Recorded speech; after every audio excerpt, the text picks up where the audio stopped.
जनता कहती है नहीं हम मोदी जी को वोट नहीं देंगे, जनता कहती है हम भाजपा को वोट नहीं करेंगे क्योंकि महंगाई है, क्योंकि बेरोजगारी है, क्योंकि पेट्रोल डीजल 100 रुपए से ऊपर पहुंच गया पहली बार आजादी के बाद, क्योंकि महिलाओं के साथ अत्याचार हो रहा है, अंतर्राष्ट्रीय पहलवान बेटियों को पुलिस पीट रही है, सड़कों पर घसीटा जा रहा है, क्योंकि ओबीसी के साथ अत्याचार किया जा रहा है, एससी एसटी के साथ अन्याय किया जा रहा है। लेकिन उसके बावजूद जब चुनाव होता है देखते हैं कि जिस लखीमपुर के अंदर किसानों को रौंद दिया गया महिंद्रा थार से, उस लखीमपुर में भाजपा क्लीन स्वीप करके जीत जाती है। किसान 700 शहीद हो गए फिर भी उस मुद्दे पर ये ईवीएम से हार गए। तो उस ईवीएम के लिए मैं एक वक्ता हूँ, तो मैं वक्ता के तौर पर आपकी आवाज बुलंद करने की, लॉ को लावा बनाने का काम करूँ। और ईवीएम बैन का जो मुद्दा इन्होंने उठाया है ये बहुत जल्दी सड़कों तक आना चाहिए आप लोगों के माध्यम से, क्योंकि ईवीएम बैन होगी तभी हम लोग अपने हितों की लड़ाई लड़ पाएंगे, अदरवाइज तो सबके सब मैं आध्यात्मिक प्रवचन भी विश्व शांति और मानवता पर ही करती आई हूँ। वसुधैव कुटुंबकम को मैं सबसे बड़ा मूल मंत्र मानती हूँ और हमारे संविधान का भी मूल मंत्र है, हमारे देश की आत्मा का मंत्र है वसुधैव कुटुंबकम, अर्थात सारा संसार हमारा परिवार है। और उसी को मानते हुए मैं आगे बढ़ी। पार्टी कांग्रेस पार्टी ने मुझे सबसे पहले 2004 में अपनी स्टार प्रचारक बनाया और सुशील गुर्जर भाई भी यहाँ बैठे हुए हैं, गयादीन अनुरागी जी भली भांति परिचित हैं। 2004 में मैं रायबरेली, अमेठी, सुल्तानपुर सहित उत्तर प्रदेश के कोने कोने में गई, सर्वप्रथम सोनिया जी की स्टार प्रचारक बन के गई। उसके बाद वर्तमान में मैं कांग्रेस की सबसे कम उम्र की राष्ट्रीय प्रवक्ता हूँ। टेलीविजनों के माध्यम से आपने देखा होगा, कई नेशनल टेलीविजनों पर मैंने डेली में डिबेट्स में बैठती हूँ। आवाज उठाने का काम हम करते रहते हैं, लेकिन अब अगर कह दिया जाए कि भाई गोदी मीडिया, तो भले पत्रकारों को बुरा लग जाए, लेकिन आज देश की सच्चाई है कि अगर मीडिया अपना वो फर्ज निभाता, क्योंकि मैंने स्वयं दिल्ली विश्वविद्यालय से जनसंचार एवं पत्रकारिता में स्नातक किया है, खालसा कॉलेज, तो मुझे लगता है पत्रकारिता का धर्म होता है कि जो विपक्ष है उसकी आवाज उठाना और जो अंतिम व्यक्ति है उसकी आवाज को सरकार तक, कानों तक लेकर जाना, कि उसकी कड़ी बनने का काम मीडिया ने हमेशा किया है। लेकिन आज मीडिया उससे उलट काम कर रही है। आज मीडिया सरकार का तोता बनकर काम करती है, सरकार का भोंपू बन जाती है, उसकी आवाज उठाती है, उसकी बात करती है। अगर बात की जाती है ओबीसी की, एससी की, एसटी की, जब हम जातिगत जनगणना की बात करते हैं, मैंने तो कई बार आदरणीय उदित राज जी को चैनलों पर बैठे हुए देखा है, जब वो अपनी बात उठाते हैं तो क्योंकि मेरे साथ भी ऐसा होता है, तो हमें म्यूट कर दिया जाता है, आवाज बंद कर दी जाती है। और जब ज्यादा देखते हैं कि ये मुद्दा हावी हो रहा है तो उसके बाद क्या किया जाता है, चैनलों पर इजराइल चलाया जाता है, पाकिस्तान चलाया जाता है, रूस चलाया जाता है, यूक्रेन चलाया जाता है, लेकिन किसी भी स्तर पर वो मुद्दे नहीं उठाए जाते जो उठाए जाने चाहिए। अब मुद्दा आया कि चुनाव चल रहा है, ये मुद्दा आज का नहीं है। आदरणीय उदित राज जी तो ये बहुत पहले से उठाते आए कि ईवीएम में कुछ ना कुछ परेशानी का विषय तो है कि आखिर ईवीएम ऐसा क्या है कि जनता कहती है नहीं हम मोदी जी को वोट नहीं देंगे, जनता कहती है हम भाजपा को वोट नहीं करेंगे क्योंकि महंगाई है, क्योंकि बेरोजगारी है, क्योंकि पेट्रोल डीजल 100 रुपए से ऊपर पहुंच गया पहली बार आजादी के बाद, क्योंकि महिलाओं के साथ अत्याचार हो रहा है, अंतर्राष्ट्रीय पहलवान बेटियों को पुलिस पीट रही है, सड़कों पर घसीटा जा रहा है, क्योंकि ओबीसी के साथ अत्याचार किया जा रहा है, एससी एसटी के साथ अन्याय किया जा रहा है। लेकिन उसके बावजूद जब चुनाव होता है देखते हैं कि जिस लखीमपुर के अंदर किसानों को रौंद दिया गया महिंद्रा थार से, उस लखीमपुर में भाजपा क्लीन स्वीप करके जीत जाती है। किसान 700 शहीद हो गए फिर भी उस मुद्दे का कोई असर नहीं होता। साधना जी, ये हमारा विषय नहीं है। नहीं, मैं ईवीएम पर ही मैं शॉर्ट कर रही हूँ, मैं ईवीएम पर ही परिचय ही दिया जी। मैं केवल इतना कहना चाहती हूँ कि आदरणीय उदित राज जी देखिए, मैं यहाँ भाषण नहीं दे रही हूँ, ये मुझे लगता है आदरणीय उदित राज जी भी जानते हैं, मैं उनकी बेटी के समान में, मेरे मन की पीड़ा है जो हम झेल रहे हैं। मध्य प्रदेश में हमने प्रचार किया, भारत जोड़ो यात्रा को आपने पास से देखा है, क्या उसके बाद ये रिजल्ट होना चाहिए था? अभी इन्होंने कहा इनकी धर्मपत्नी चुनाव लड़ी, ईवीएम से हार गई, जनता कह रही है ईवीएम से हार गए। तो उस ईवीएम के लिए मैं एक वक्ता हूँ, तो मैं वक्ता के तौर पर आपकी आवाज बुलंद करने की, लॉ को लावा बनाने का काम कर सकती हूँ। तो आप जब भी रैली करेंगे, जब भी आप मुझे आमंत्रित करेंगे, मैं आदरणीय उदित राज जी की बात को मानते हुए आपके सभी के सानिध्य में आपकी आवाज की लॉ को लावा बनाने के लिए हमेशा आपके साथ खड़ी हूँ।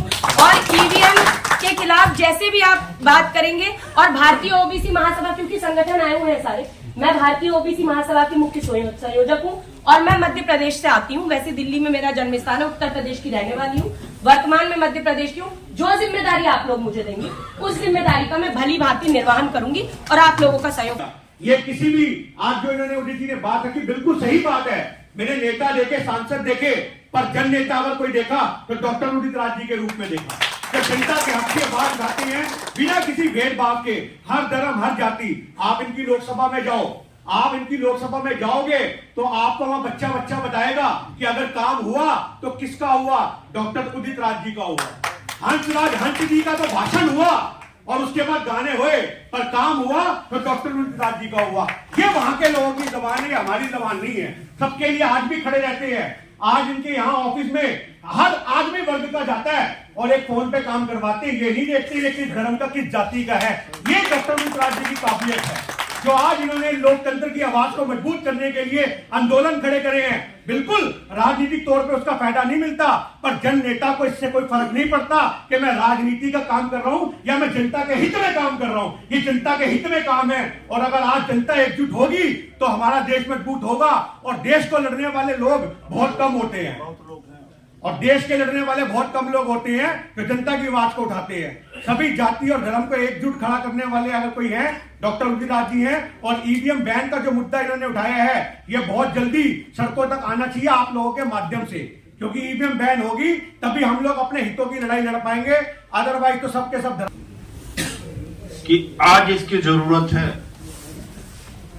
आज मुस्लिम समाज में जुल्म हुआ है।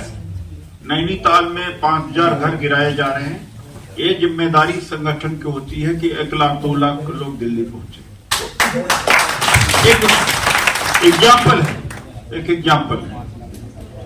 तो इस तरह का संगठन, उसमें से 1-2%, 5%, 10% फाइनेंसर भी रहे, जिसके देखिए कुछ लोगों के पास जन होता है, जन की तो प्रायोरिटी है। अब कुछ लोगों के पास फाइनेंस होता है। अब कुछ लोग ऐसे होते हैं जो मीडिया के लोग हो सकते हैं, निष्पक्षता से कोई अपना, डॉक्टर वंशधर जी से कल बात हो रही थी, हम कहा जो हमारे ओबीसी, एससी, एसटी, मुस्लिम समाज या वैसे भी निष्पक्ष पत्रकार हैं, निष्पक्ष है जो, वो अपना पत्रकारिता का धर्म निभाते हुए भी यहां अगर इसके हिस्सा है तो यहां आकर के उनका पत्रकारिता समाप्त होती है, बल्कि पत्रकारिता संगठन के हिसाब से करेंगे, बाकी कमर्शियल वो करते रहे। वसीम सैफी जी, कल हमारे बीच में वसीम सैफी जी आए, लेट आए, तो उनका भी तारुफ में परिचय कराऊंगा, अपने आप करेंगे वो। तो यह है कि फिर से मैं कह देना चाहता हूं कि यह एक मंच तैयार हो रहा है। इस मंच को महीने 15 हो सकता है कि जनवरी में ही एक हमें आह्वान ईवीएम के को बंद करने का देना पड़े, और बिना खर्च के कितने सारे संगठन वाले अगर ईमानदारी से काम करें तो यही 20-25 हजार 30,000 लोगों को ले आ सकते हैं। आ जाएगी ना आराम से। तो मैं दीजिए, कोई मेहनत का भी काम नहीं, सोच की बात है कि रात दिन आप इसी में लगे न रहे। आपका जो संगठन है वही इसका संगठन, उसी ताकत को लेके आपको पहुंच जाना है।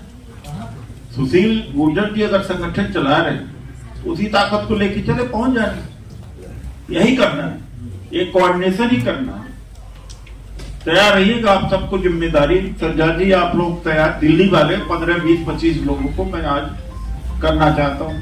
फिर से मैं कहूंगा कि देश समाज के ऊपर आपका बड़ा एहसान होगा, आपके आने वाली पीढ़ी के ऊपर एहसान होगा कि जो ये न काम कर सके, रेगुलर न आ सके, सहयोग न दे सके, अपना नाम न दे, क्योंकि नाम काटेंगे तो उन्हें बुरा लगेगा।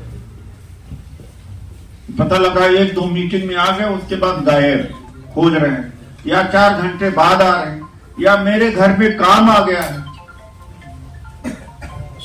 यह न। उसी तरीके से राष्ट्रीय स्तर पर चूंकि और प्रदेशों से लेना, उसका भी हम कर देंगे, लेकिन दिल्ली का नाम आज लेकर के फिर आप ही लोगों से विचार करके घोषणा करेंगे। कोई किसी का वादा नीचे ऊपर नहीं होगा। एक 20 की कमेटी 25 की कमेटी होगी, उसका 1-2 कोऑर्डिनेटर होगा, ना सीनियर होगा ना कोई जूनियर होगा। आपस में कोई किसी को फाइनेंस का जिम्मेदारी दे दिया जाए, स्पोक्स पर्सन बना दिया जाए, वो कमेटी तय करेगी। वो हम लोग तय नहीं करेंगे, कमेटी बैठ करके आपस में तय करेंगे। मुझे लगता है कि ये ठीक है व्यवस्था। तो मुद्दे हमने देख दिया।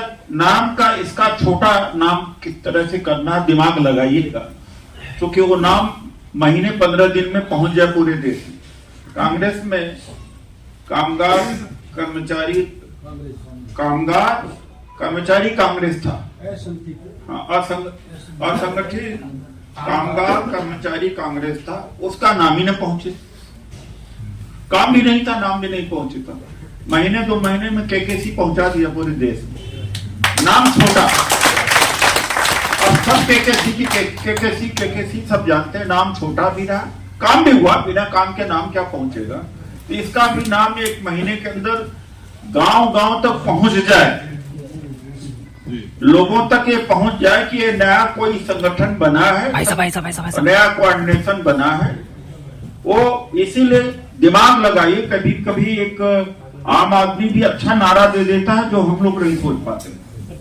तो इस ये जो बैनर में नाम लिखा हुआ है, इसका कैसे 60 फॉर्म बनाया जा सके जो बोलने में बड़ा अच्छा लगेगा और जुबान पर आ जाए और सोशल मीडिया पर धड़ाधड़ आ जाए। तो ये रास्ता ये दिखाएंगे। हर चीज से मैं इनके साथ हूं और रहूंगा। और मैं बता रहा हूं आपको, छोटी सी बात पे बात खत्म करूंगा। सब में रह के देखा, मगर जो साहब के हमारा काम है वो सबसे अच्छा है। हमेशा जमीन वालों के साथ हमारे साथ जुड़े रहते हैं और इससे हम जुड़ेंगे तो एक इनकलाब आएगा, देश हमारा आगे बढ़ेगा। अगर डॉक्टर साहब की बात मानेंगे, गरीब और पसमंदा समाज जितने भी लोग हैं उन सबका, अगर आज के डॉक्टर साहब जो काम कर रहे हैं, मैं कहता हूं हिंदुस्तान में कोई भी हमारी पार्टी